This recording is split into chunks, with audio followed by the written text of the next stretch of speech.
Budlangile ubugebengu emkhandlweni wedolobha waseGoli.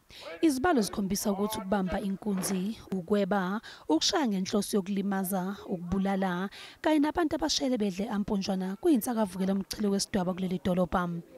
Inkohlakalo nayo idla lubi ngokusho kwe-Corruption Watch embikweni yaphakathi kuka-2012 nakulo nyaka yokuceba inkohlakalo yezinkulungwane ezingama-33. U-16% owayemene nenkohlakalo komasipala ama-700 aseGoli. Izakhamuzi zikhungathekile.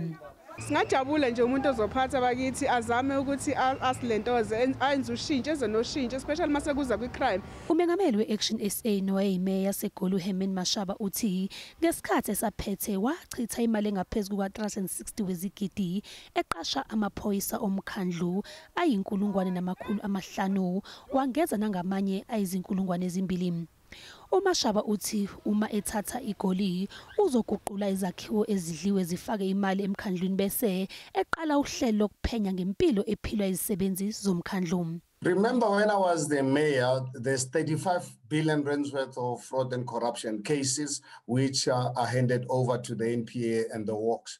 And majority of those cases are as clear as daylight. You don't have to really have a professional policeman or woman to investigate them. IDA yona ithi izosebenzisana nohulumeni kazwelonke kanye namaphoyisa okubhekana ngqo nokumbiwa kwegolide ngokungemthetho. Ogaqele sobumeya eGoli ku-DA uDokotela Mphopha Lathi uthi kuzobonakala amaphoyisa emgwaqeni kufakwe namakhamera eCCTV.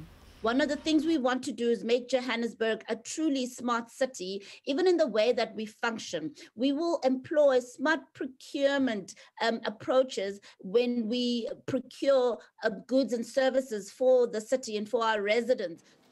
Unobhala we-ANC eGoli uTata Morero uqinisekise ukuthi bazolekelela idolobha ngokulwa nobugebengu nenkohlakalo. It will not be correct to suggest that everything we do, there's corruption that takes place. Yes, there is opportunistic crime, whether you go to licensing departments, you go to swimming pools and so on and so on. You will find opportunistic crime where people do take bribes from residents. Uthe uma leli qembu libuyisele esikhundleni bazotshala amaphoyisa kamasipala ayi10 iwadi ngalinye nokuhlelo olwamiswa uMashaba kanye nokufaka amakhamera eCCTV edolobheni kanye nasemalokishini ukulwa nobugebengu. I-EFF ivumelene namanye amaqembu ukujuba amaphoyisa ukuze kuliwe nobugebengu.